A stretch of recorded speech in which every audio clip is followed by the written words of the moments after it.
slums, in squalor, and in poverty can also exacerbate our development challenges, as opposed to being a demographic dividend that we should be able to reap the rewards from. The implication, therefore, are that it is critical for us to focus as a country and as a people, if we are to achieve our development potential, on our young people and ensuring that our young people contribute towards the development and prosperity of our country.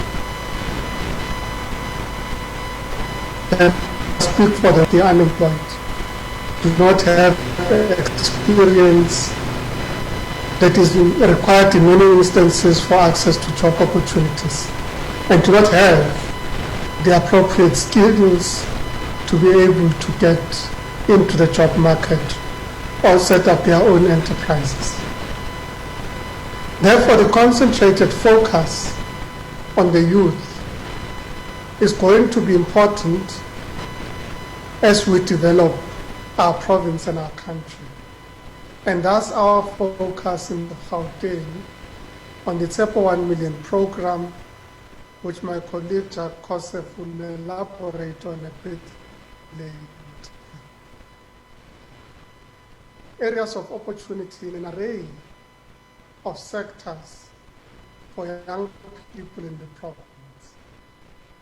These range from upskilling young people, creating access to skills development opportunities, ensuring that they are able to be incubated and supported in enterprise development initiatives, ensuring that they are able to access the job market, so matching them to job opportunities that are created in the market, and a full array of other opportunities that are being created for young people.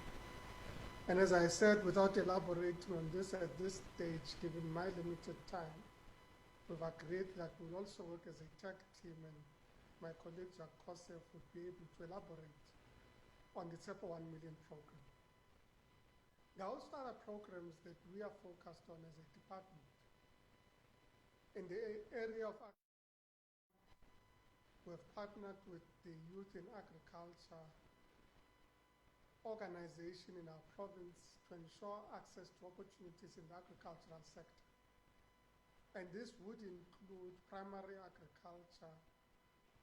And when talking primary agriculture, it is not just in the farmlands of our province, but also focusing on urban agriculture as an area of opportunity.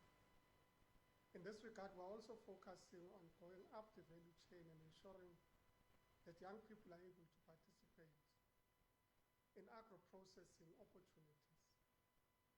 And agro-processing is critical to the extent that it enables young people to diversify and participate in the economic sectors beyond primary agriculture. For indeed, all of us wear clothes, all of us eat, and all of us require at some point or the other primary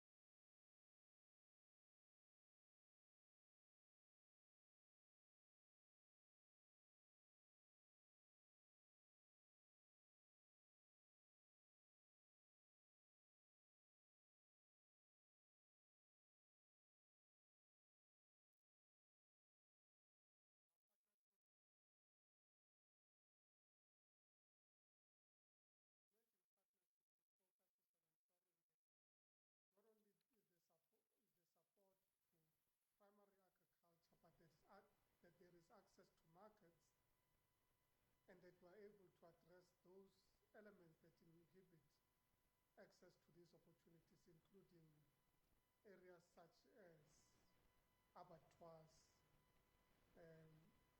pack houses, and other challenges that people in agriculture face.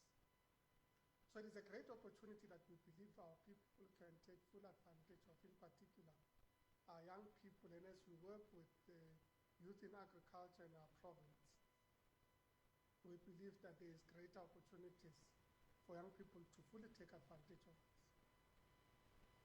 We're also working on dedicated procurement processes that would be able to support young people in their enterprises as they interface with the province of Gauteng. So as we are presenting to EXCO over the next few weeks a set of proposals around implementation, there is a section of those initiatives that are focused on young people. In this regard, we're talking about broad-based black economic empowerment in its broadest definition, ranging from access to skills, enterprise and supplier development, social development, access to management opportunities, etc. And we're having a direct focus on young people. Indeed, these are not the only programs that we drive. The point I'm making is that we do want to ensure that with all our economic development programs and opportunities, that young people are fully able to take advantage of this. Over the next few months, we'll be unveiling a set of programs that we're implementing jointly with other role players in the public sector, in particular the development finance institutions related to access to finance, financing for development and infrastructure, and so on, but also partnerships that we're having with the private sector, which partnerships should yield significant economic development in our province, and we believe that the young people should be a particular focal area in these development opportunities for, as I said, unless we're able to fully take advantage of the demographic dividend by investing in that demographic space of youth and urbanization, we would not be able to reap our development rewards as a country. So we are in this together with our young people, understanding that they are the critical component of what our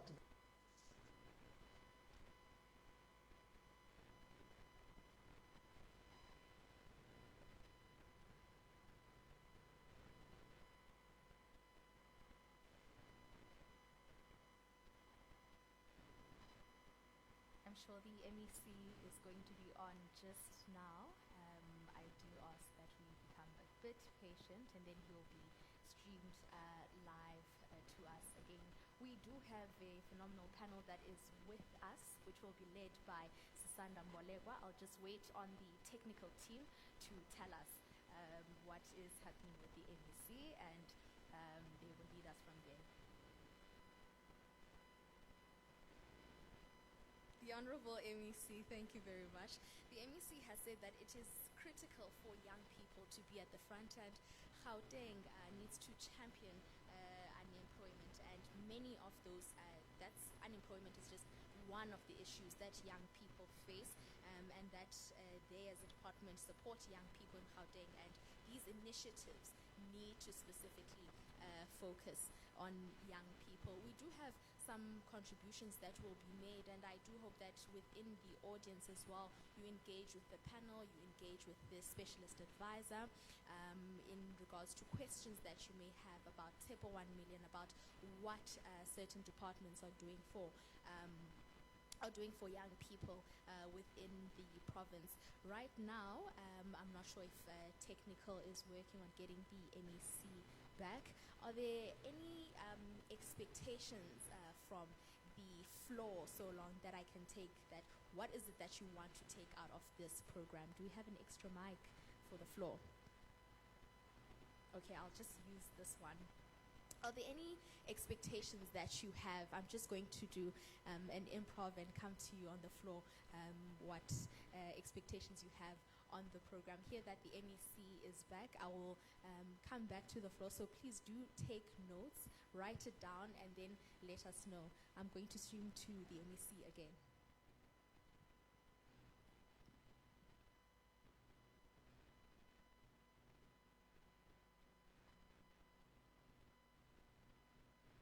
Do we have the MEC back?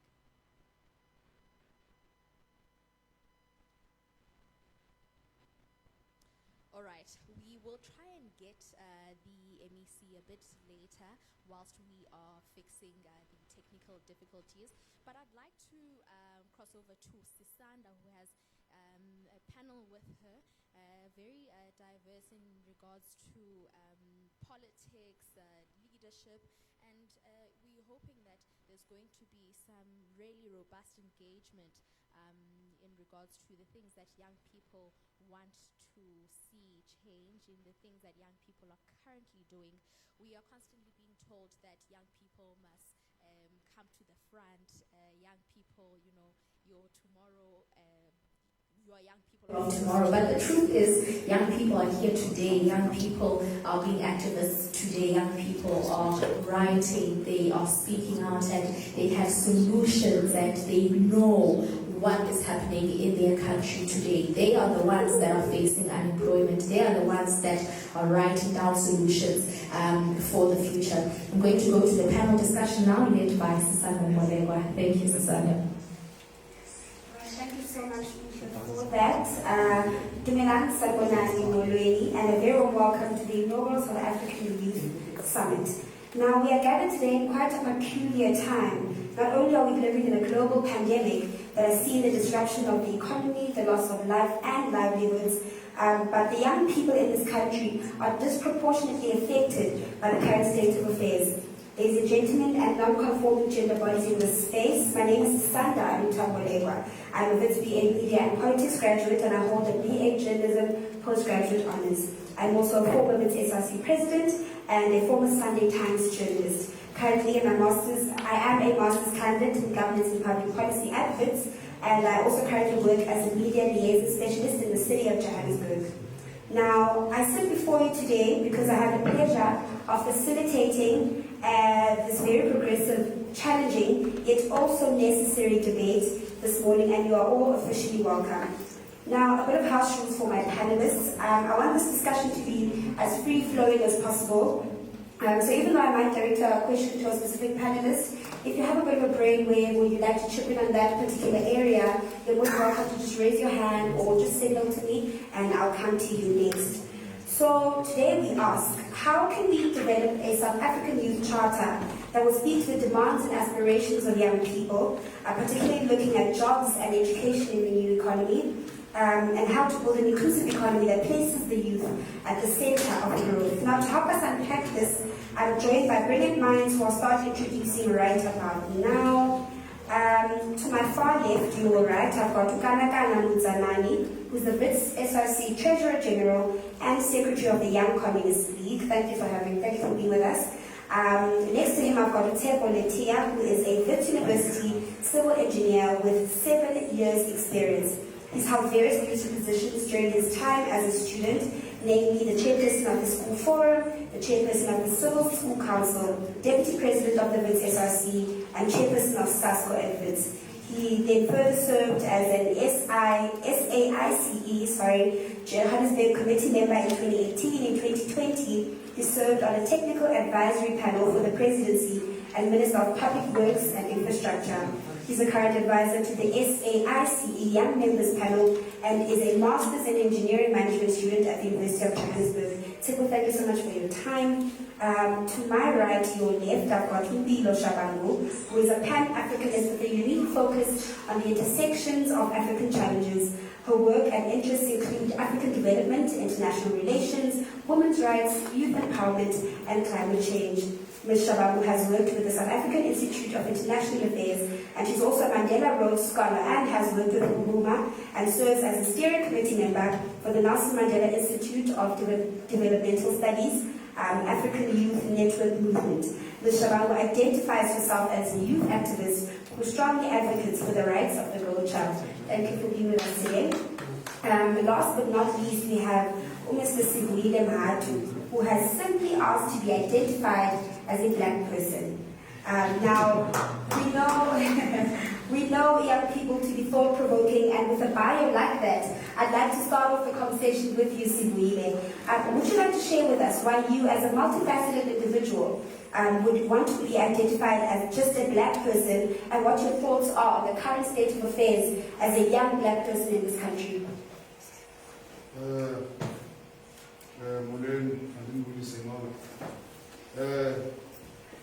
The reason I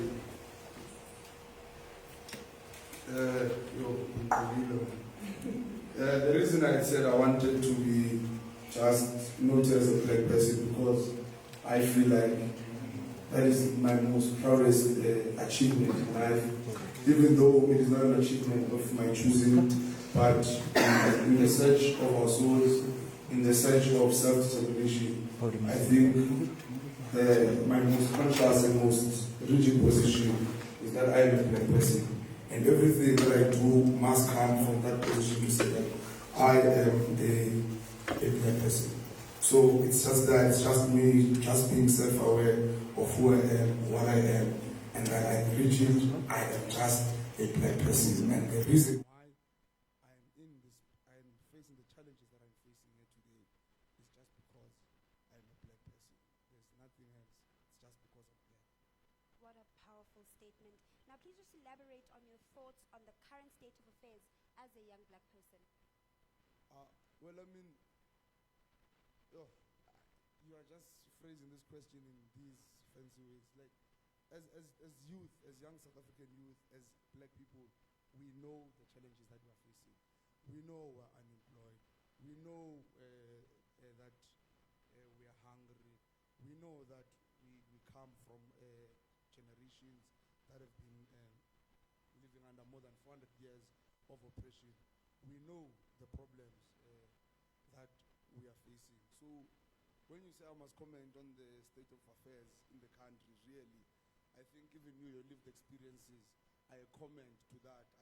I don't have anything fancy to say. I don't have anything fancy to do. It's just to say that each and every young black person here knows their lived experience as a black person, and they don't need me or anyone else to comment on their lived experiences. Sure. Thank you so much for that. Kanakan, I'd like to come to you. Would you think, or would you say, that the experience of being a young person in this country is homogeneous, or are there dynamics that differentiate the experience for the demographic?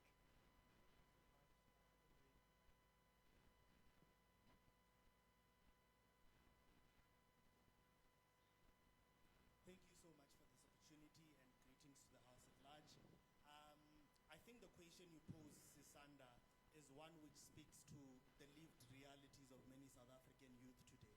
When the conversation of youth empowerment is brought to the picture, there is an assumption that the problems and the challenges we encounter are homogeneous or are similar across the landscape.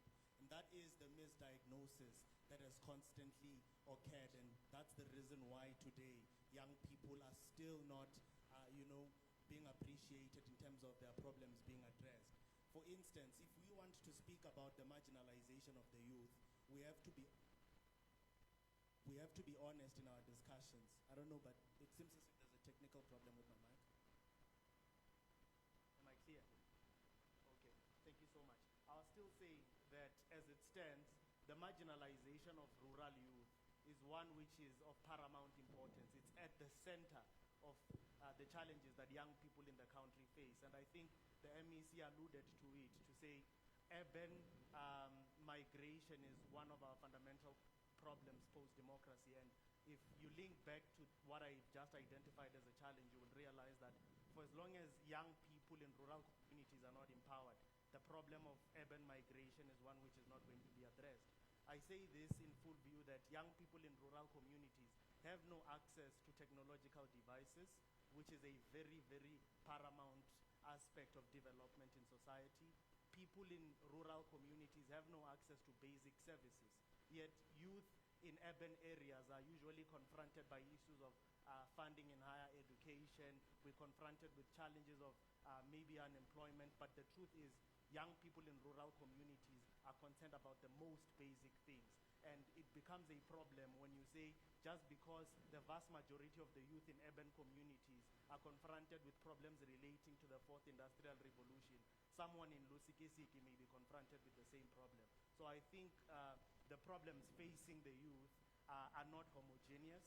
They are like any other problem, different across spectrums of society. So I think for as long as we still diagnose that the problems of the youth are homogeneous across the landscape, we are not going to solve the problems facing young people in this country. All right, thank you so much for that input. Tshepo, on the issue of unemployment that has been passionately raised today, what is the biggest challenge that South Africa currently has in reducing unemployment and growing an inclusive economy that works for all South African youth? Okay, I hope my mic is fine. Look, I think, and I'll speak from my perspective, I think lack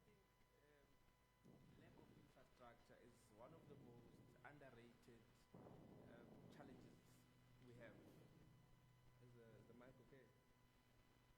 Okay, thanks. So I'll make an example. We are supposed to be interacting with the MEC, no? MEC parks. And I think part of our infrastructure challenge is played out today. Imagine if he was writing an exam at school or something like that, right? So if you don't have infrastructure, you don't have the means to connect or enable economic activity to happen. It's a well-known fact that there's a positive or direct relationship between infrastructure and economic development, and there's a proper relationship that is known between economic growth and employment or economic participation.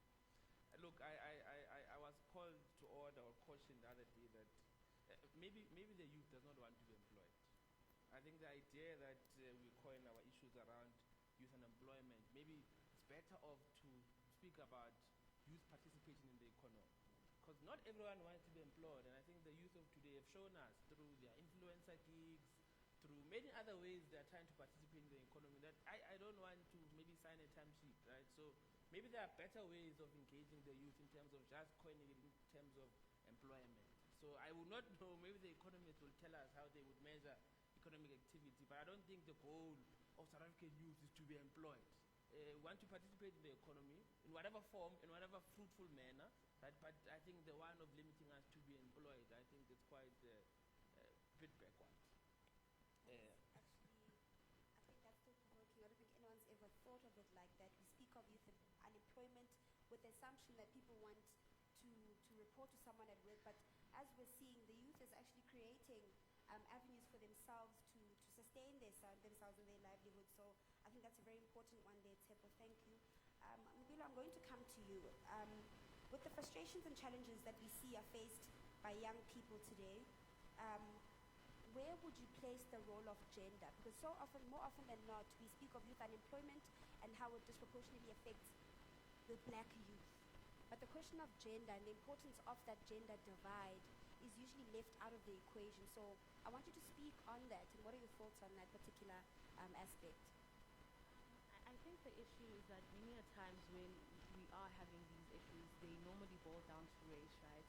And we completely sideline the issue of gender, where we do not realize that many a times women and girls are disproportionately affected, whether it's with this pandemic that we've currently had, whether it's with the education crisis, whether it's with HIV.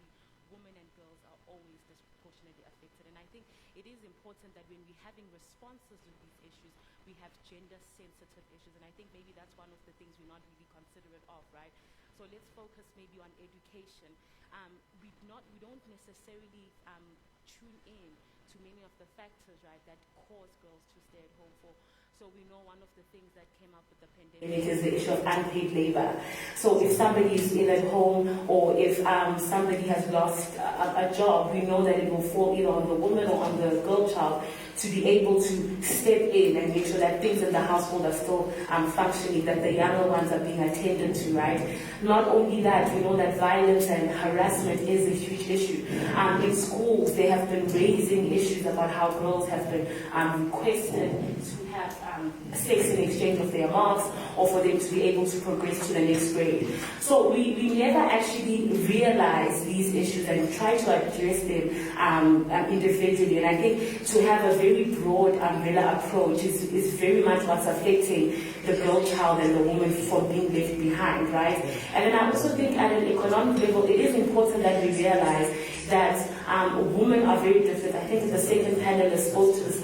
Just like how with young people, our issues that we face are different depending on numerous factors, right? Whether it's geography, whether it's age. But I think it's the same with women as well. You have women who are eager to be breaking the ceiling, wanting to have a space at the table in corporate, right? But you're also having women as well who may be coming from a different kind of context, that their lived experience is one that most probably is different, right, from an urban, suburban woman. So I think it's important that we realize when it comes to gender, the issues are vast, and it's important that we educate ourselves on that and we have a gender-based approach in how we deal with them. Yeah, definitely. What powerful segments to share regarding gender sensitivity. Sabrina, I want to come to you now. You've stated that the problems that we have currently are problems that we all know of, and that they're nothing new. But I want to just ask you, do you think that the problem is getting worse? Like, are the problems the crisis that is facing the South African youth, is it a new problem?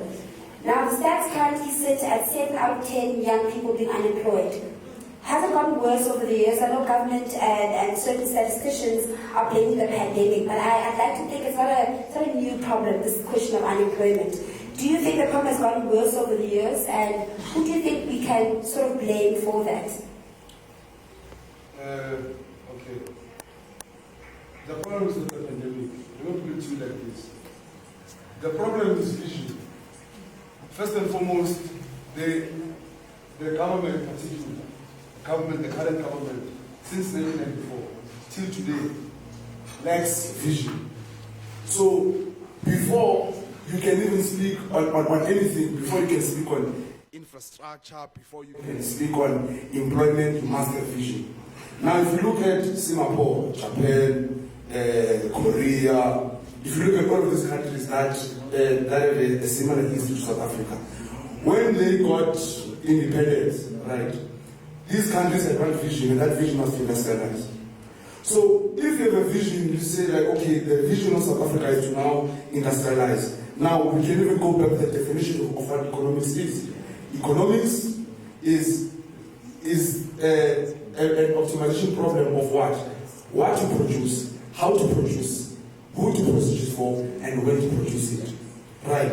So if we have taken a direction, if we now as South Africa, we take a direction to say that, okay, comrades, we want to move our efforts towards industrialization. What are we going to do? Our education system is going to start towards industrialization. It means that the TVET sector, the one that we so undermine, must be at the forefront. Your artisans, your boiler makers, your all of these skills that are learned in the TVET sector must now start being at the forefront. Everything else must wait. We start with just the TVET sector. The most basic and the most primary skills. Where to the English? It's going to come after. Right? We focus just on the TVET sector. Right? So what do we move? We say, no, comrades, we're moving towards mineral beneficiation. Even if you read what's this economist name that was on Goldman Sachs, Kambi Samoa, I think she's a Gambian economist. She speaks on the premature deindustrialization of Africa as trying to move forward just to the tertiary economy. When we have even found the fundamentals, if you read Chilisi Marola's book, Closing the Gap, he speaks on this issue as well. He says that we didn't participate in the first IR, the second IR, the third IR. What the whole speech is happening? The basics, the fundamentals. So what does that mean? It means that even the universities, most of the funding will go to your STEM courses, your science, your technology, your engineering, your mathematics, right? But even before we speak on the economy, we must understand that it's the individuals that participate in the economy. Now, my problem came with Mr. Letitia when he said young people don't want employment. Now, I disagree with him. I don't know which young people he's talking about. Because where I'm from, young people have no dreams. When I asked the young boy, my brother, what would you like to be one day? I found him in Fijipi Jungle in Buzayon. All I want is just to feed my family. All that means I must go work in the mine. All that means I must go be a current boy. All that means I must go and serve a white person and be a white slave. I just want to be able to feed my family. So, when you speak on the economy, you must speak on the individual.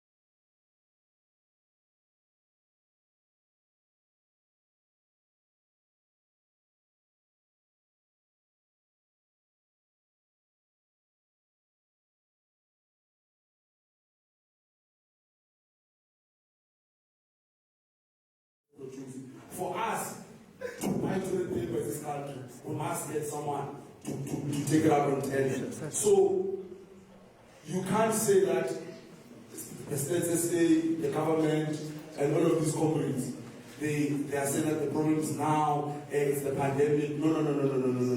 The problem was never the pandemic. Solutions that were going to assist our country way before the pandemic, like building state capacity, a state pharmaceutical company, and all of those things were proposed way prior. So the problem here is that as young people, we don't know because of past tendencies, we lack self-determination. We are against everything. And therefore, when I as an individual I tried. every farm that I see as going to accept. This thing was free. That's it. Only exists for people like me to benefit from this land and people who get I put external mic. That's better. young people over country. Check output. Two is external mic. Oh, the rest you guys said black magic. Okay. And now everything's off. Everything's off. Nice. There's an echo. Yeah, powerful, very There's an echo. powerful Take that off. testimony from Yeah, people. perfect. Now, he Is it playing? Sorry, is it playing there? It was. That's the basics and human capital. Now, therefore, I know you want to respond to that. It's soft now. It's Sorted. It's soft now.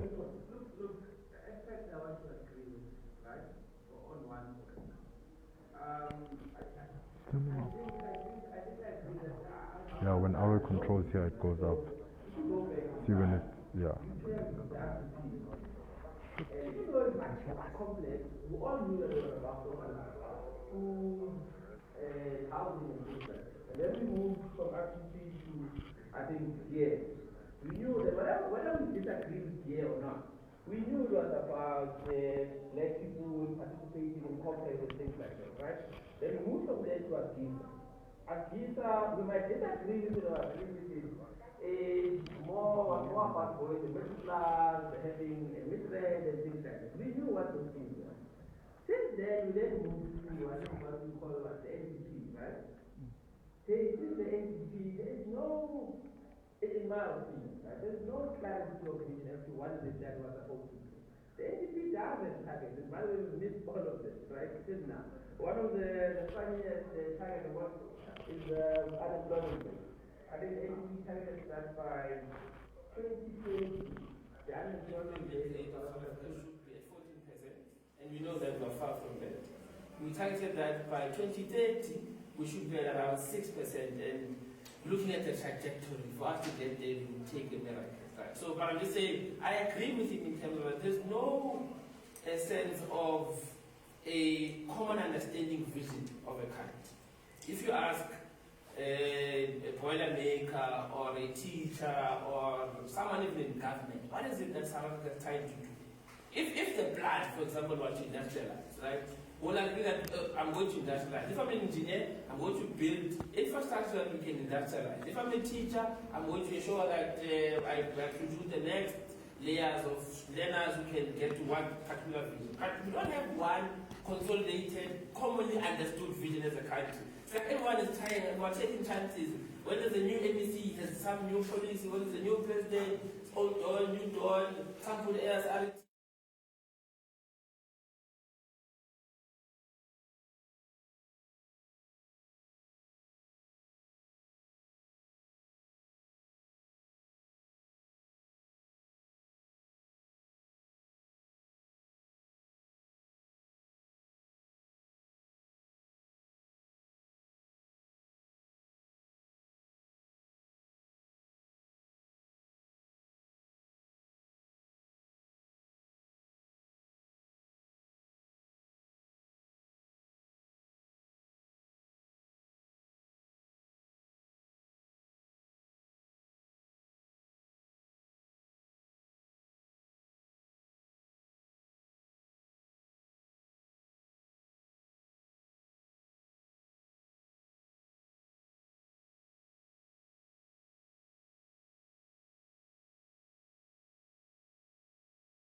is that there's a lack of vision for our country, our leaders are pulling in different directions, there's no proper plan or agenda to fix the crisis of the mess that we find ourselves in. So the question I want to pose to you is, are we leaderless?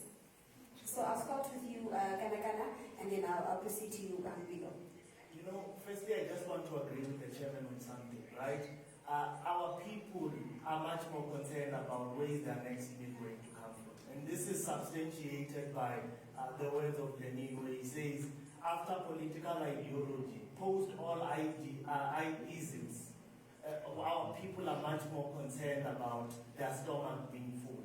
That is what is of paramount importance to them, right? But what I also want to disagree with is that there seems to be no vision for the country.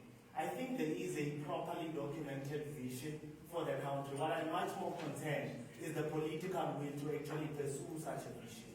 For instance, if you are to go and read the National Democratic Revolution, the NDR, which speaks about a two-stage revolution, and you read it with the ready-to-govern document of the African National Congress, you will realize that it is actually a cut and paste of the 7 pillars of the economic freedom fighter. What they wish to attain, what is revolutionary to them, is what the ANCC deems to be revolutionary. So there's a shared common vision of where South Africa must be taken in terms of political parties or in terms of leadership, right?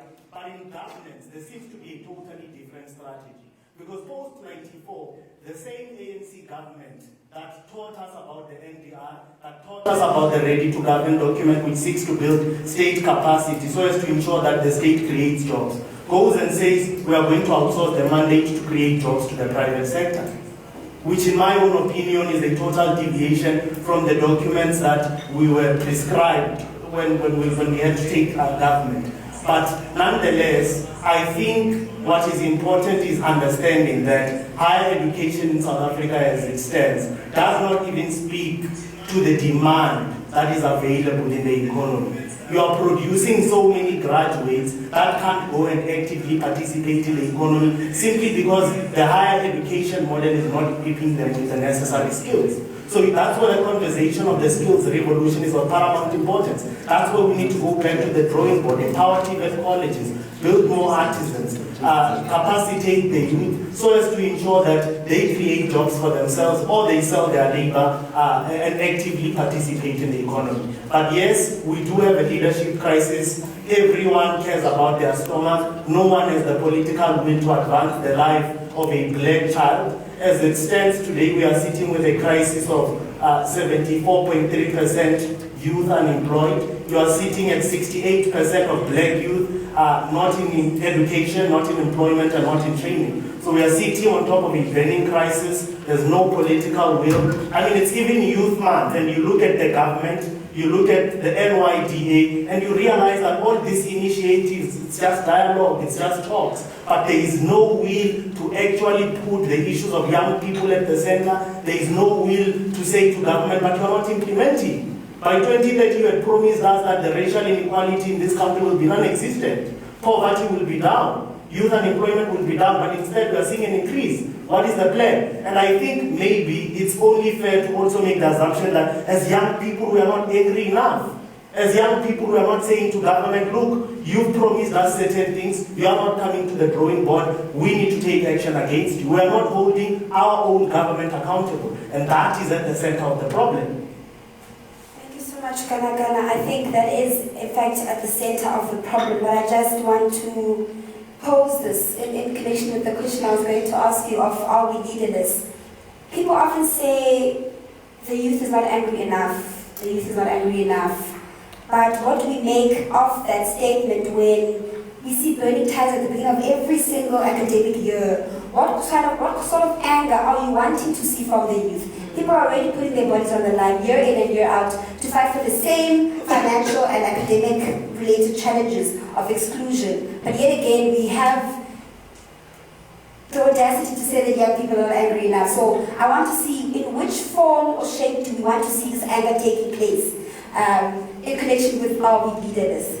I think firstly, I have to agree with Sana, that I think the young people, we have been vocal, right? Whether it's on social media campaigns, whether it's on physical protests, and I think more than just putting their bodies on the line, they've put their livelihoods and that of their families on the lines. We know that from the first Fees Must Fall, we've had, student leaders who were arrested, some are still in prison now, some may never even be able to continue with their studies. And I think it is very dangerous for us to push the narrative to be more angry when the anger is being, is being manifested in a particular way that is still detrimental to the very same black child that we're trying to find liberation for, right?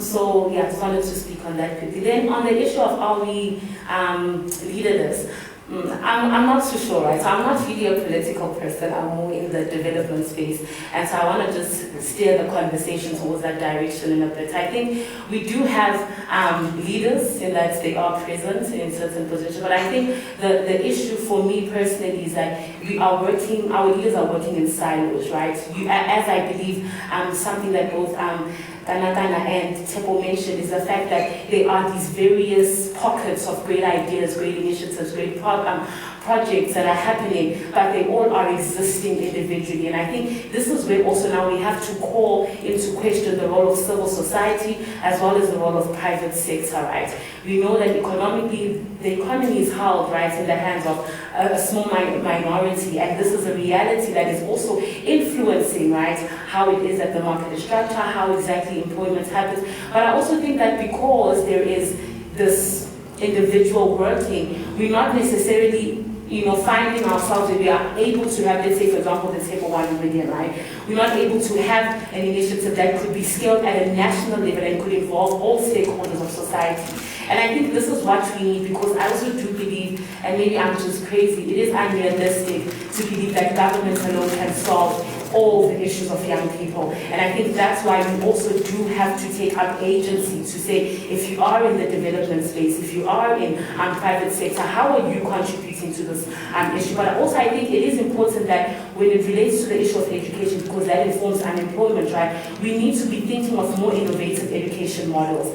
Just want to quickly chime that in, because the reality is, and I believe that our brother has said it, is the fact that many of the education systems that we kind of have do not speak to the employment needs or to the employment reality, not only of just South Africa, but the world in general. And so I think it is important that we start thinking about what other forms of capacity building, skills development can we afford young people so that they're not just finding themselves in a reality that, okay, I've finished matric, now I need to go get a formal education. What other pathways could they be offered in order to have a livelihood that is dignified? Sure. Thank you so much, Rubino, for that contribution. Is the microphone on? Okay, I was saying thank you so much, Rubino, for that contribution. I think you're very correct there. Now, closing remarks, right? President Cyril Ramaphosa spoke this week for Youth Day on June 16. And he said a lot of rhetoric that we've heard before about how young people are told to take up the baton, to rise up against their challenges. But when they do, if we're being honest, they're met with harsh brutality and resistance from the government. What do we then say about that? What is the way forward? What are the practical steps that young people, or steps that can be taken in general, whether it be from a youth, government or private sector perspective, to ensure that many years from now, we won't have June 16s where we're being fed rhetoric and that we won't be sitting in the exact same position where 7 out of 10 young people are unemployed. So closing remarks, I'll start with you, Sibwe. Closing remark number 1. Mike.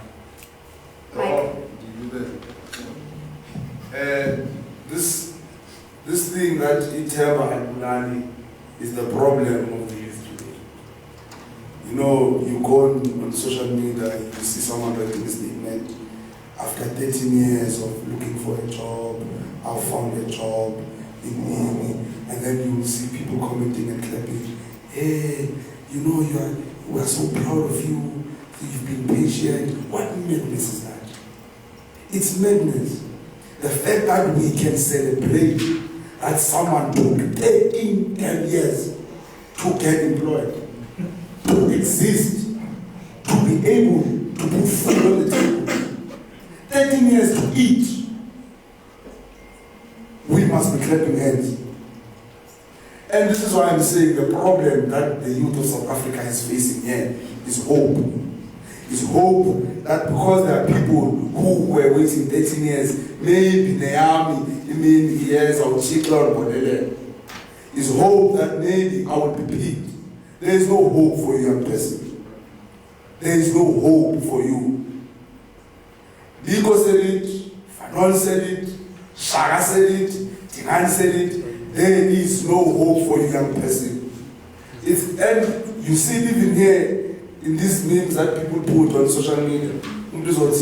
In high school, this is what I thought. 10 years later, this is my reality. And I will talk about it here. There is no hope for young people. Once young people stop having hope that this current system is going to actually give them an opportunity at some point in time, maybe we'll start having solutions. Once young people realize that, yes, NYTA is NINSA's program, no? Agricultural development and youth, once you understand that there can be 1 million of these projects with trillions of rand in them, at the end of the day, they are not going to yield anything for the majority of the youth in this country. But if we look inward, we look to ourselves. If you look, for example, I'm from Sisi in the Eastern Cape, there's vast majority of land. And Tito released a report that actually what can save the Eastern Cape in town, and then obviously those and later the same thing that's being done, and I've read a lot on it. I remember the last conversation I had with Usabe before he passed in January. He wrote an article as well at EWN about weed legislation, and we're debating on such a thing. So so the problem there is that now it's the old people who are saying, hi, in some hi, in some young people must go there in the Eastern Cape and occupy that land, but leave alone some there on their own, whether the police are going to burn it down, whether the legislation cannot support, young people must take solutions to themselves. I know two friends of mine, Mabla and this other one is a peanut pizza. Mabla he's running a good faith. There are a lot of closed down industrial areas when you go down to the East Rand, when you go down to Soweto. If you want to employment these young people, let us go and occupy those industrial areas. Whether you are opening a cupboard with a small tree, you are going to start. If you have a bicycle, you are going to transport the thing from the farm to the thing. If you have a small island home, where now so you want a gorilla, Sisana, a cost let us lose hope, comrades. This is the most critical solution, and I know that the speakers that are going to follow me are going to say nice things in fancy English that are going to distort what I'm saying, and that are going to make young people lose this notion. Comrades, even this very platform is a problem. The people that I'm supposed to be speaking to, in young people in the townships, in the rural areas, are not watching this platform. This platform is for us here in these suburban areas, in these formal nice universities, for us to convince ourselves and make ourselves sleep better at night, that we send revolutionary ideas to each other. They are not for young people. Young people must occupy each and every space. They must not ask for permission. None of us to do it alone. Amen. Hope kills in Temba. In fact, Leah Bulaba. Thank you so much, Surile, and thank you for your time and your inputs on this panel. Leah, I'm going to come to you. Closing remarks. I think firstly, just want to respond to something that Usibile said about the fact that such platforms are not useful. I have to disagree. Yes, we are the privileged elite. Yes, it is a small minority of people that are having these conversations, but it's in such platforms that critical decisions are made. It's also in such platforms that mindsets are shifted, that cultures are formed, and so they do have a role that they play. And I think it is very problematic to basically just completely disregard any small efforts that are being make to try and further a common cause that we all hold dear to our hearts. So that's the first thing I wanted to say. And then the second thing that I was just going to say in closing, I think that I'll reference many of our Upuma leaders, right? They have been a part of our organization for a number of years now, and many of them now are branching out to do their own initiatives within their own community. Some of them are using tutoring as a social means to try and change the realities of many of the young people that many young people are facing. Others are using sports. I think it's been very interesting to see how the platform that we've been able to afford here is now allowing for us to build a movement of youth who are being galvanized, who are organizing towards a common agenda, that which is to empower young people to change their lives and hopefully afford them to have agency that they can realize that, hey, I can change the current circumstance that I'm in, that I don't have to be defined by it. I can have access to different opportunities. And I think it's been amazing to see that with many of our young leaders. So I think that would be my closing remarks. Thank you so much, Mpilo. Thank you for your time this morning. Teko, I'll come to you. Closing remarks. Look, from my side, I think we must remember that, I know it sounds sad, but we won't be young forever. And we'll have to account to other young people who come after us. And you can't say to them, hey, the old people at that time defeated us. Or I can't say, no, I was outsmarted by CIC or Zuma or whoever the corporate leader is at the time, right?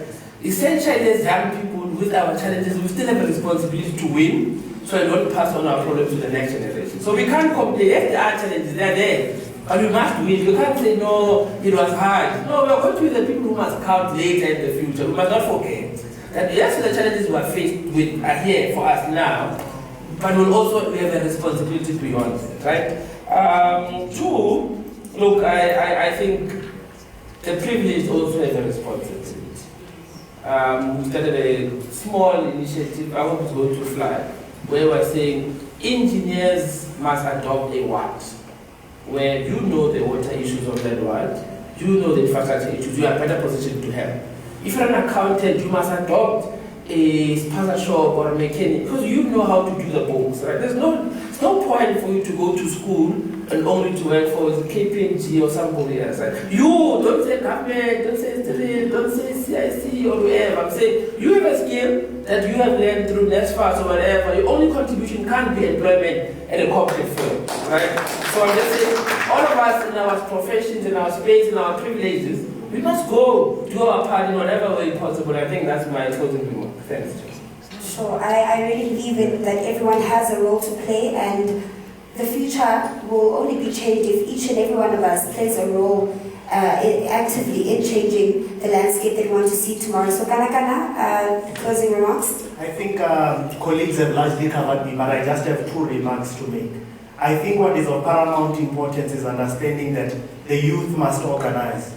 Because in the event that they fail to organize, they are not going to speak in one voice and they are not going to be powerful. And that means they are not going to be recognized. In this room, we have Mike of Woman Leadership, Wonga of Capital GBZ, Kamucha Oke of EFF, Student Command, Twazindomela with the Young Communist League, Wushe with the Youth League, Kara with SASCO. All these organizations need to come together and draft what you had mentioned, which is the Youth Charter. A youth charter that speaks in one voice in calling out government in not advancing the interest of young people in this country. That is what is of paramount importance. At the youth charter, there are certain things that must be of paramount importance. We ought to have a responsibility, Mike, through woman leadership, of acknowledging that the mode of the system of governance on its own is Eurocentric and can never solve African problems. That is the first point of departure we must make. Secondary to that, we need to acknowledge that political parties, political parties are the reason why young people can never come together and enhance one common vision. If the Vets EFF today can call a protest to march for financial exclusion and a certain entity does not wish to join that protest simply because it's led by the EFF, that on its own is problematic. For as long as we have a shared vision, we must be able to put down our political badges and fight for our interests as young people. We also need to move from an understanding that maybe higher education as it stands on its own is not the ultimate solution to our problems. We need to draft a charter that at its center prioritizes crushing racial capitalism in South Africa. White youth don't even see the need to attend such platforms because they have nothing to fight for. The government on its own, as Lenin and Karl Marx puts it, is an entity that is there to defend the interest of the capitalist class. For as long as the state is there and there's no black youth bothering it, white people have no interest to feel uncomfortable. We have the responsibility through the youth charter to shape the status quo. Remind mining cartels, remind those in agriculture, those who have concentrated the wealth of this country, that in the event that they do not want to disperse such a wealth, they do not want the black youth to have a seat at the table of the wealth, then we are going to disrupt it. Chairman Matu makes it very clear that young people have no hope. We are already living in poverty, we are living in squalor, we have no dignity. Our colleagues, those we went with in high school, are drowning in substance abuse and alcoholism because there's nothing for them to live for. We are already dead. So we must not fear death, and we must take the revolutionary spear, fight for the demands of young people, and champion one youth charter that speaks in one voice. Young people are the future, and they must build their future today. Those who come after us are going to hold us accountable if we are not speaking in one voice, if we are not organized, and if we are not willing to challenge the status quo so as to ensure that we build a non-racial society for all. And we can't build a non-racial society through dialogue and rhetoric. We must build a non-racial society through the equal distribution of the wealth. We must build the non-racial society through expropriation of land without compensation, through prioritizing funding for higher education. But all in all, we can have these dialogues, we can speak, but Mike, if these organizations that have united to convene us in this summit can't unite to draft a youth charter, can't unite to call all young people to a protest against a certain problematic phenomenon, we might as well forget about liberating the youth of South Africa. Thank you. Gala, you're absolutely correct. We must challenge the status quo, and challenging the status quo is exactly why we have gathered here today. Comrades, we have come to the end of our panel discussion this morning, and quite a lot has been said. We've had the privilege of listening in on some rigorous and passionate debate from the panelists that sit with me on stage today, and we are quite positive that their inputs will highly assist with devising strategies and resolutions that will contribute to a progressive youth charter. To our panelists, we thank you for your time and your invaluable input, and to all those who've been watching, we sure hope that you have learned something from today's deliberations. That's it for the first session of the South African Youth Summit. From myself, Sisanda Adumtambolekwa. It's been an absolute honor to host, and thank you for having me. I'll now hand over to the MC, who will then advise whether we'll have time for questions or not. Thank you, Vijay. Thank you so much, Sisanda, and the lovely panel. It is said that many in our country do not have the luxury of dreaming. What is it that we are fighting for? Year in, year out, we are fighting as young people, but we are met with resistance. Where to from here? We have heard that it is critical to put young people at the front, and the country and people that are leaders must champion the vision of young people. Young people do have a vision, young people know what to do, but they are constantly met with resistance. Zonani Sandiso Sonwabile Zoyani says, South Africa has a grand vision and good policies, but we do not have planning capacity to give effect to those grand strategies. Medium-term strategic framework is not good enough. Rather, we need planners that are able to come up with a 20-year plan. The current 5-year plans are simply not working. I'm going to invite Jacques to the platform, who is going to go through a question and answer session and hopefully respond to what young people in the country are saying. I liked what was said by Chairman on the platform earlier, that how do we reach the people of Lusiki? We are here, we're streaming live on Facebook and various social media platforms. But what is it that the government is going to do? What is it that people that have the power to give access to those that need these opportunities, that need to give access to people that are not within these spaces that we're in? Please welcome Jacques to the platform.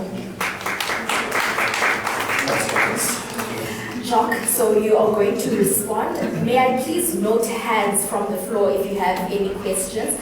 After his response, we will head over to the floor. So yeah, with the panel's permission and improvising a little freestyling, so to speak, I would like to just comment on some of the things the panel said, if that's cool. Uyangizo? Yeah, well, okay, this is good. So, firstly, it's completely legit that government is going to be the most unpopular voice in this kind of forum. And I think that it's appropriate that you have to be able to basically put us under extreme amounts of pressure for all the reasons that the panel has mentioned. But I want to start with the lived experience of young people as the best way to problematize the issues that you're talking about.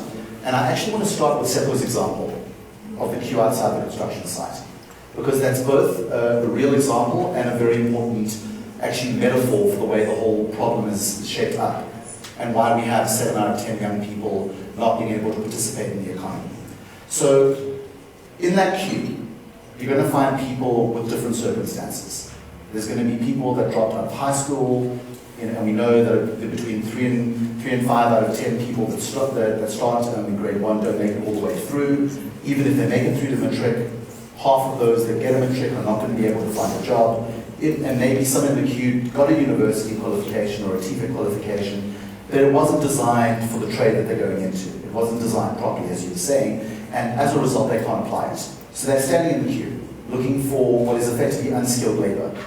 But what's common about everyone in that queue as well is their destiny is shaped by the area they're born into and where they can access. In fact, as simple as where they can travel to.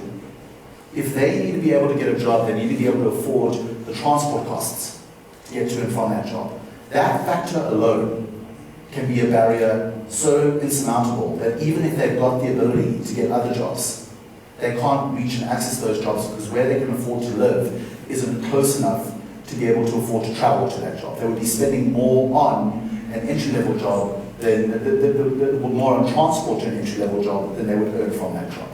So there are dreams in that queue, and there's a very important conversation that you're having about the extent to which you can't give up on dreams, but dreams can also be a dangerous thing if they're misapplied. We get that.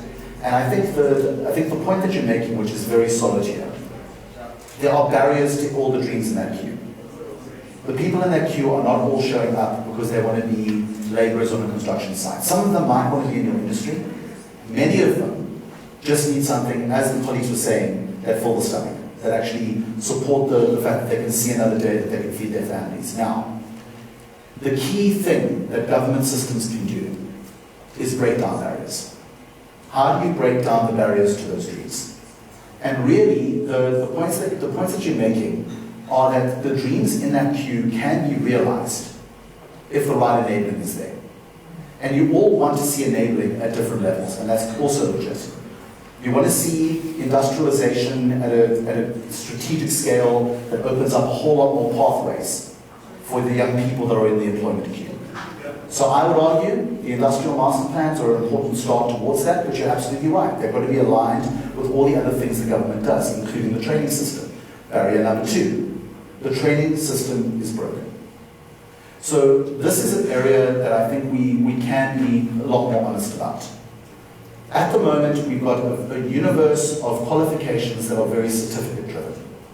They're not linked to role-specific requirements. Like if you need a person who needs to be able to perform a specific kind of task or specific role, that training is not provided at a university. A university is going to tell you that its role is human capital development, that its role is about how do you create somebody that can do many different things, and that's fair. But that's not a luxury that a great many of the young people that you're talking about in your discourse right now have. So it's completely correct that technical education has to change. So let me give you some practical experiences and practical examples from the way that the 7.1 million program has had to confront this issue.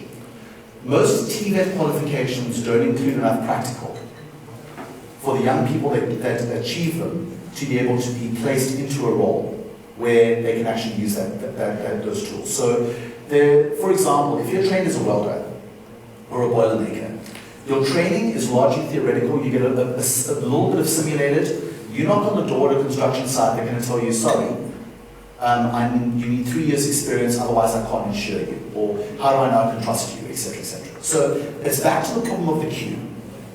It's back to this problem of how do I know how does an employer, how does government, how does anyone know which of the young people in that queue have the potential to be different things, what support they need, etc., etc., etc. So you need the thing that the Gauteng government's put in place and that the president has now announced is going national. You need a pathway management system. You need something that takes into account the specific circumstances of young people, including their aptitudes, their current skills base, what gaps they have, and manages to match them to different pathways. But that only gets you to tens of thousands of young people assisted per year into employment, which is why what Sipho Million has done, the Premier and the MEC have been clear, it's way, way short of enough. You need 10, 20 times that. How do you get there? You need to plug it into every other big economic thing the government is doing. So let's go back to the idea of the training pathways, right? Just as an example. Government has got big construction programs.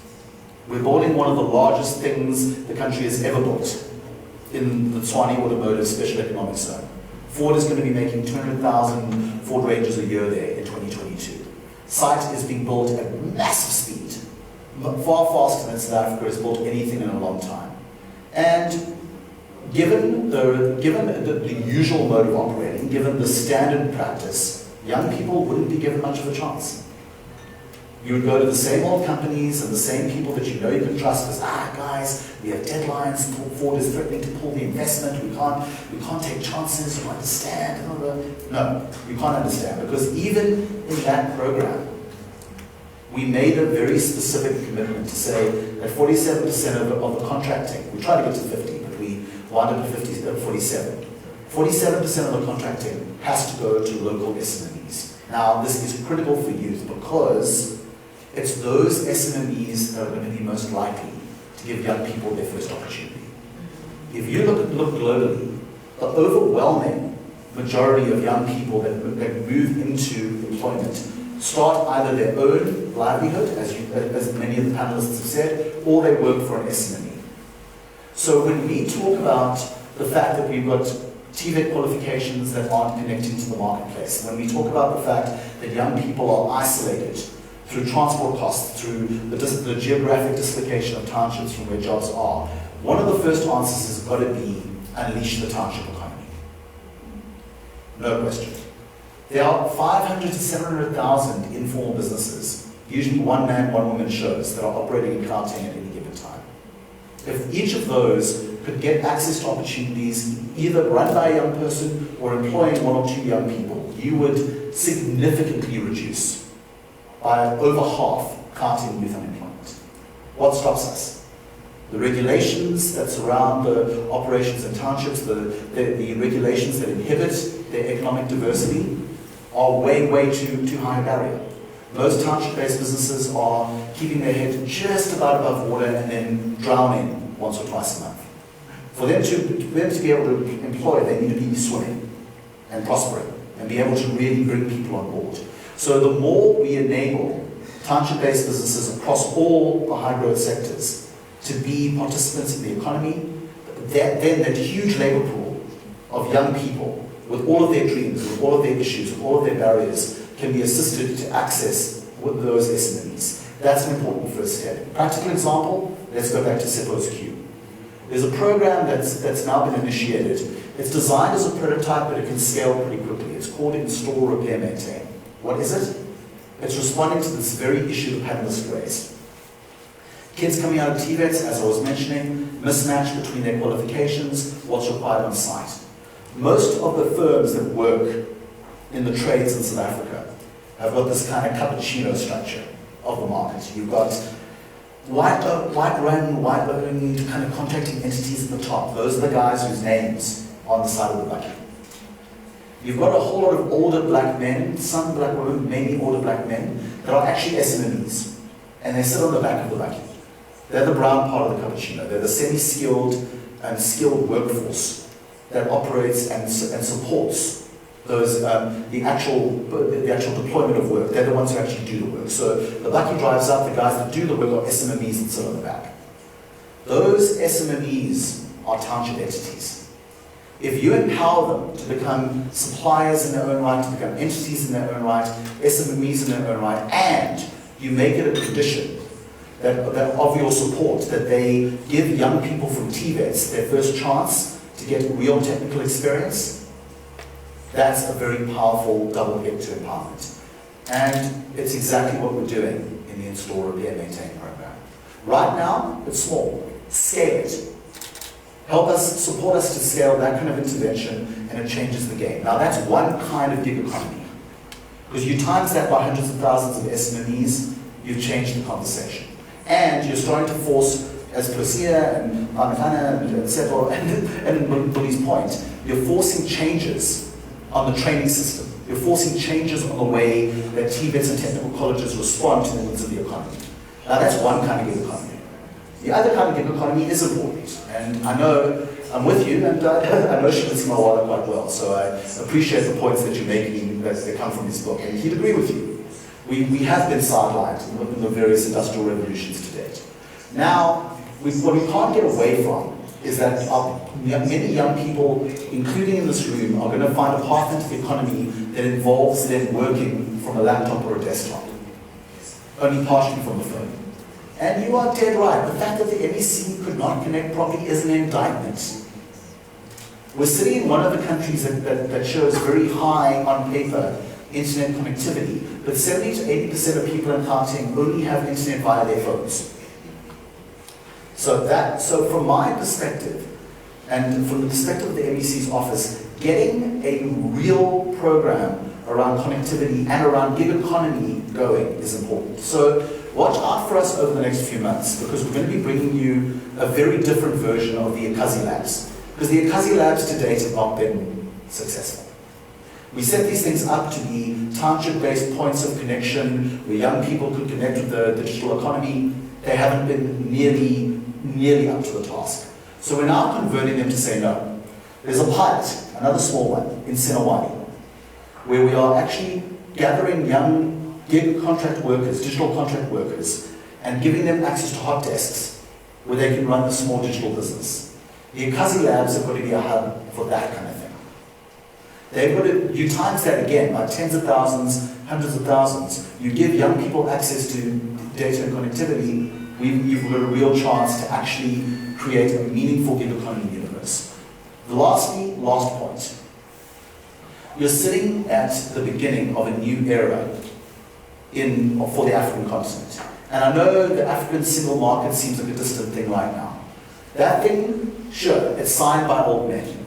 It's going to be executed by young men and young women.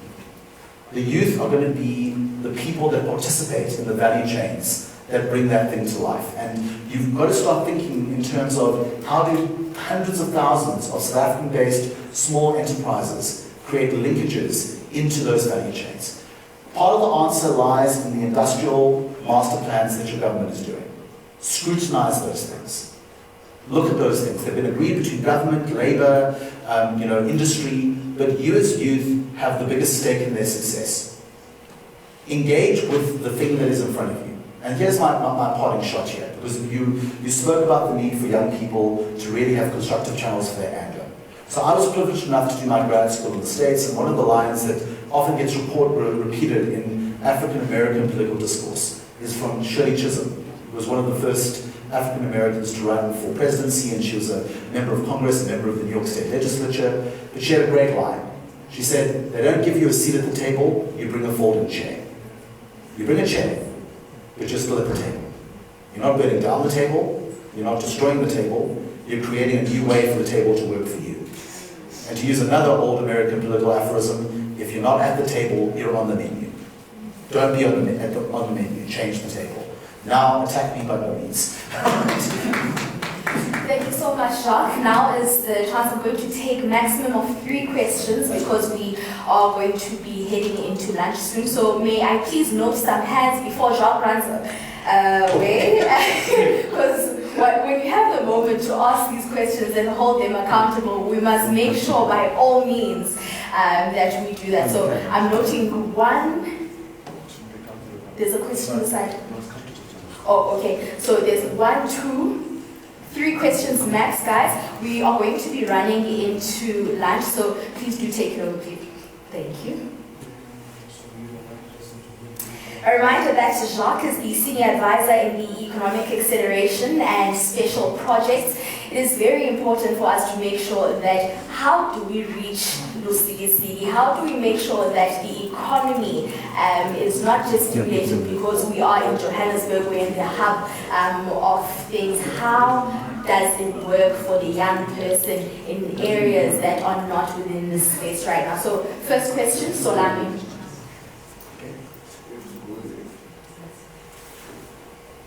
May we please have the mic?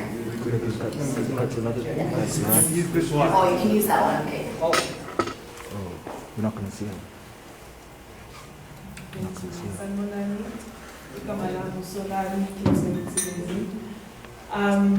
Initially, I wanted to respond to the beautiful contributions made by the Treasurer, Kana, and I think I want to applaud Sibongile for giving us the guidance in terms of God thinking that we are speaking for the vast majority of young people, and also being very conscious of the spaces in which we lead and how much real representation we have, right?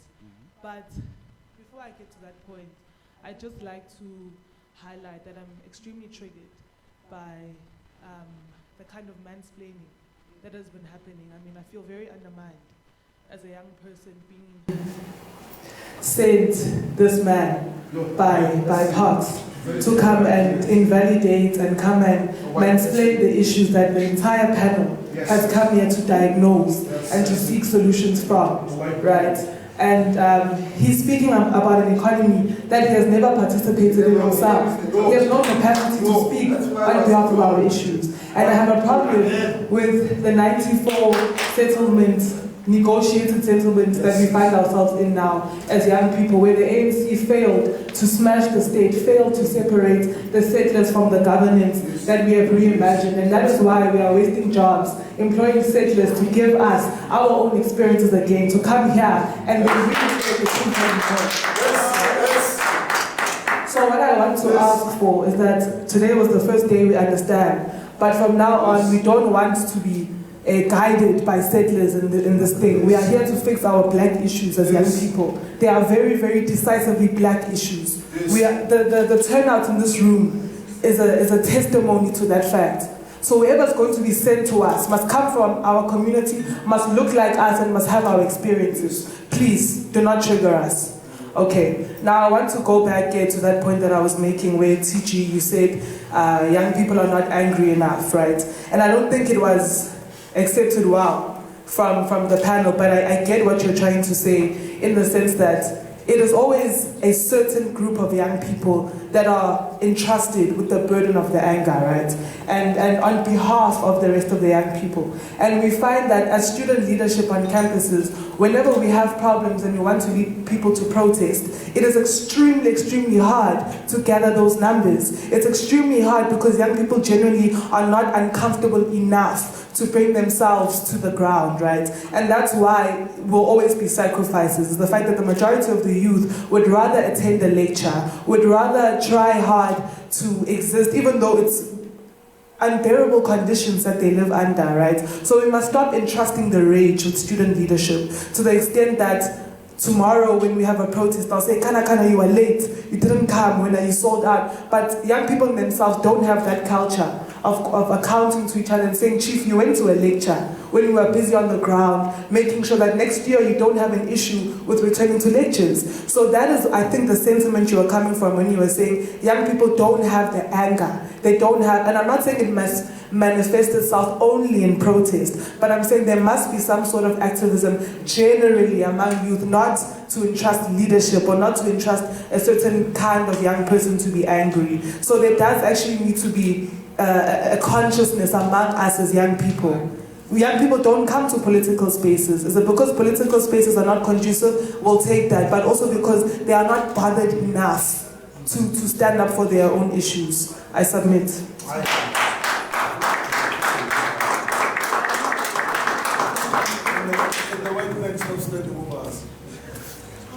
And the white man stops the number I think it's important, comrades and panel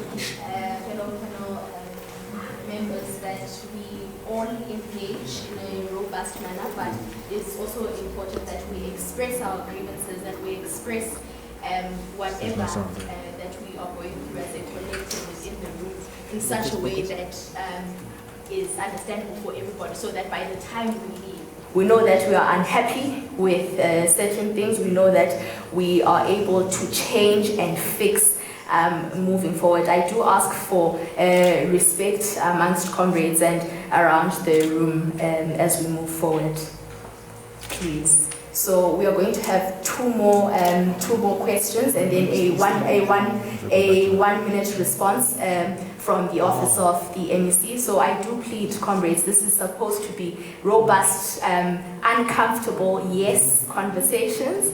I don't think that we can run away from that, but I do ask that we keep a certain level of respect within different offices. Thank you, comrades. Plus.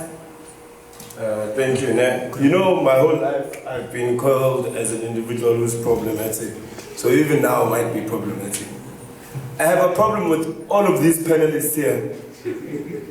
All of them, 1, 2, 3, 4.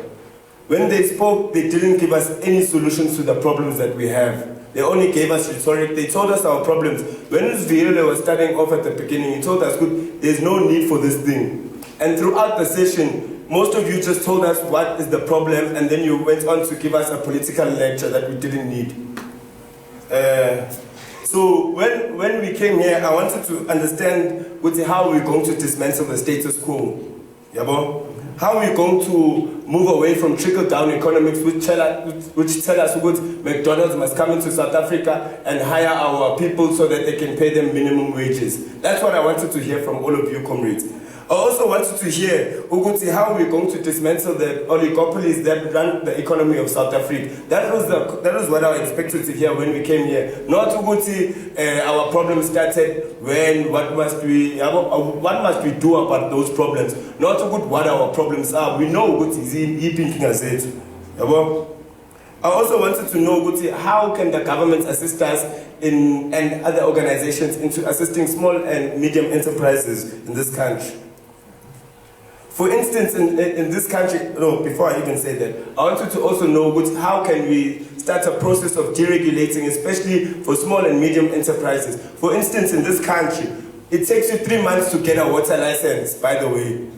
And besides, after applying for that water license, there's still a backlog. Those are the issues that we wanted to hear about. We wanted to hear about why do I need a government approval to renovate my home? Why do I need, those are the types of issues that we wanted to hear from you. Another issue that I wanted to raise, in pertaining to the 4th Industrial Revolution.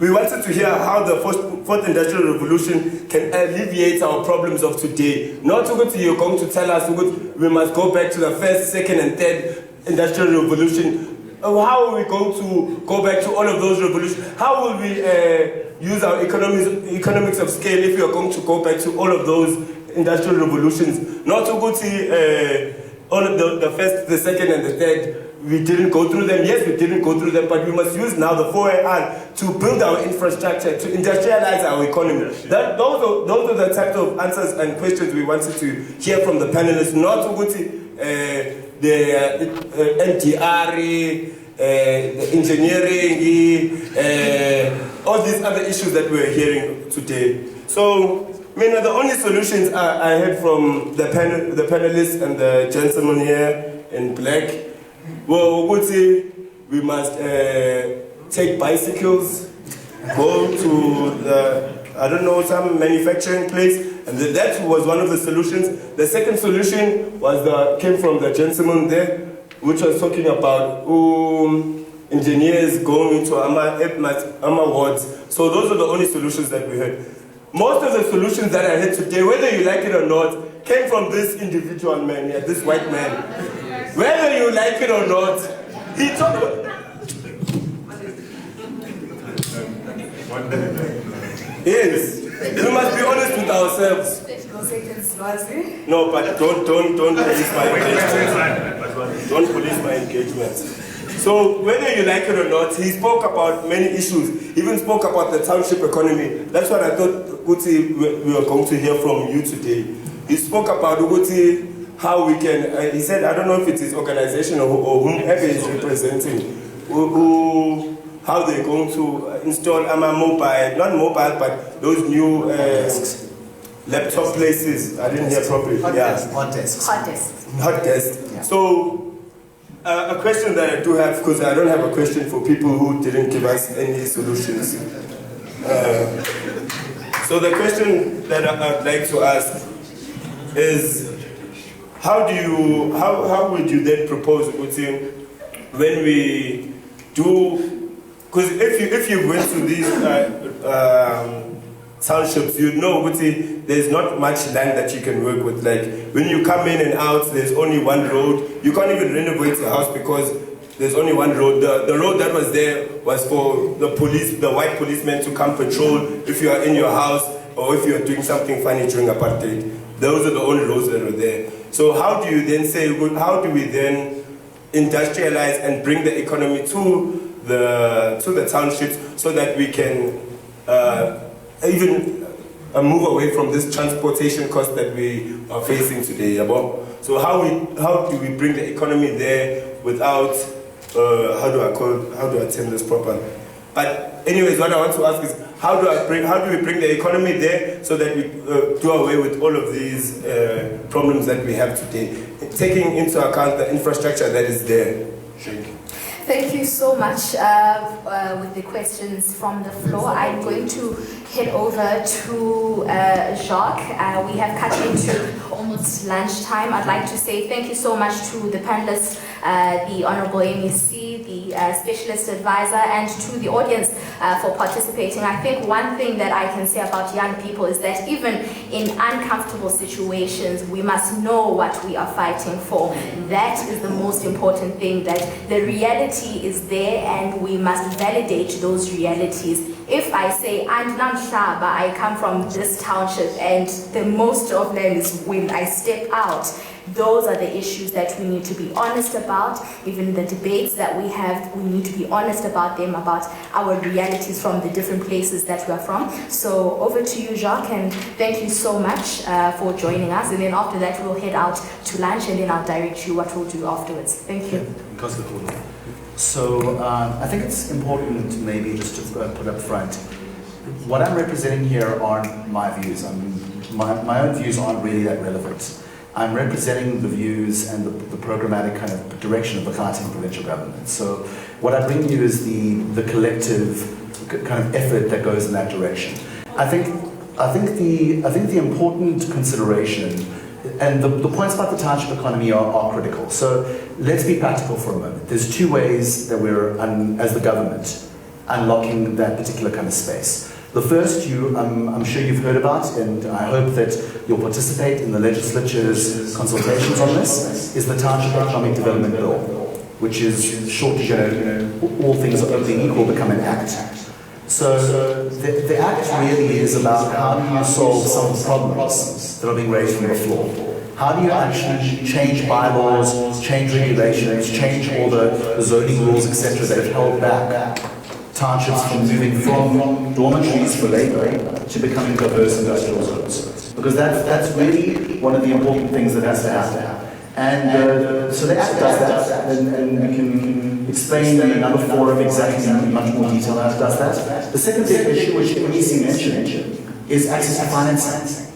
So let's be frank, and I think the MEC has said this on a number of platforms. The National Credit Guarantee Scheme was not a success at this juncture. Why? Because it relied on the banks.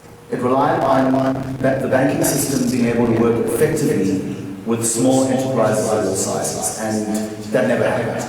Because the banking system is very, very risk-driven. Banks are much more concerned about the risk that they'll be considered irresponsible lenders. So when it comes to the thousands, potentially millions of small businesses and townships that could be hiring people, there aren't good products. They're asked for too many details. They're asked for years of bank statements that they have. And so even if they are a business that is making money, if they're a business that could repay a loan, they don't get that.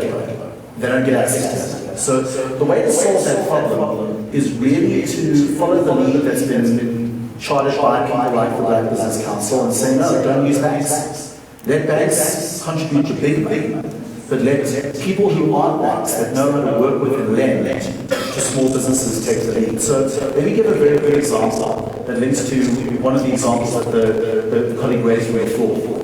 4 million people in Gauteng live in backyard, informal backyards of one kind or another, right? It's a huge marketplace that actually occupies a very significant space in the townships. Those 4 million people are living in space that could be residential and commercial. But most of the time, what's there? Umkhukus. So the key thing is to finance platforms that can build those into two-story structures. Some shops, some rooms, etc. And that kind of approach, if it's done by what the banks call a portfolio, so it goes into a large-scale fund. That fund funds thousands of those smaller ones. They have specialist systems. They use data instead of trying to get documents, etc. from people. You can turn township high streets into real high streets.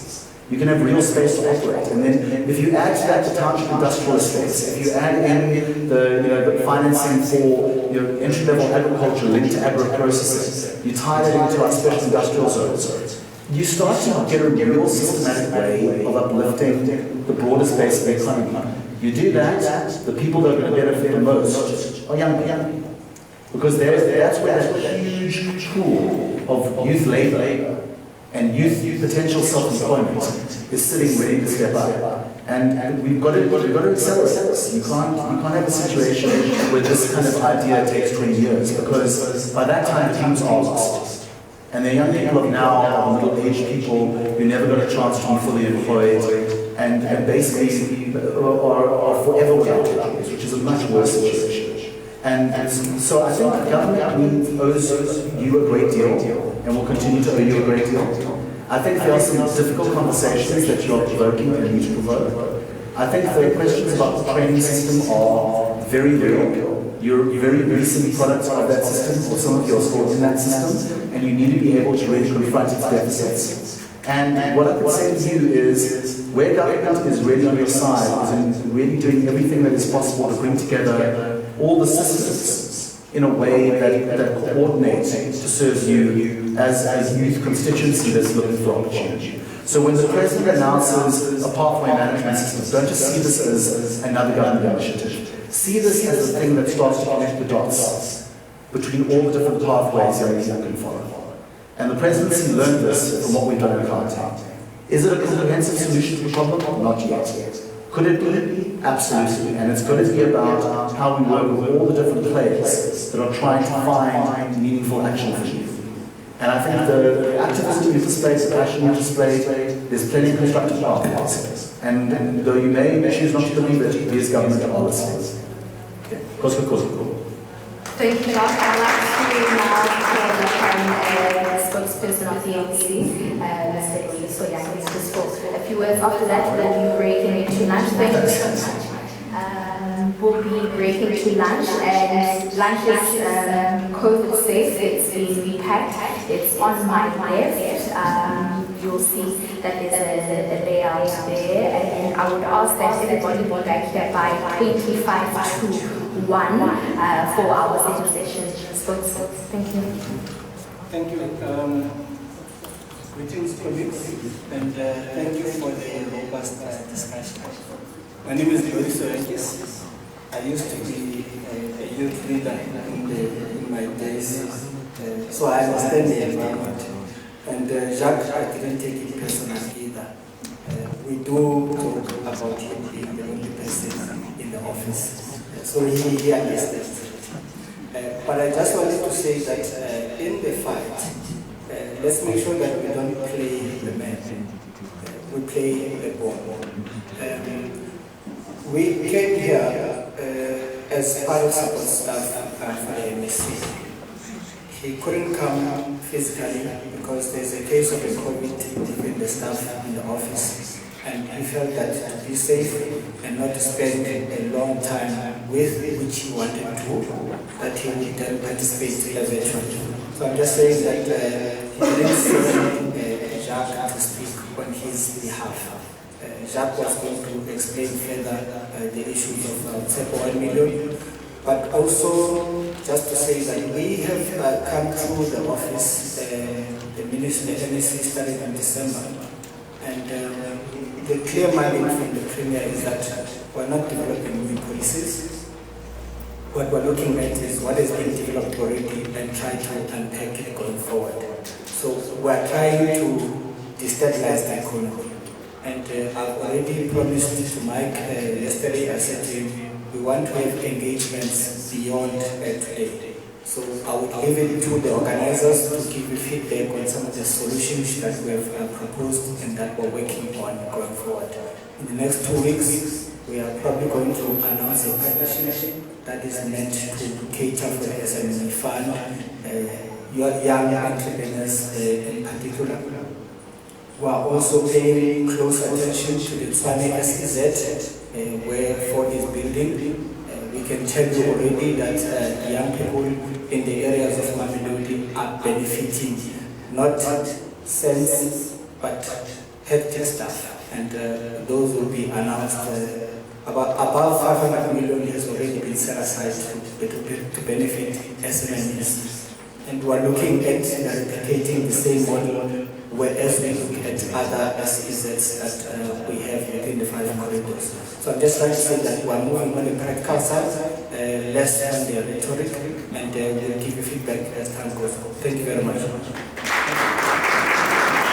Thank you so much. The spokesperson will be breaking for lunch now, and hopefully you are able to engage. If you're part of SMEs, whatever your name is, these people are here. Make sure that they deliver to you. Let's break for lunch, and we must be back here by 10:52. Thank you so much.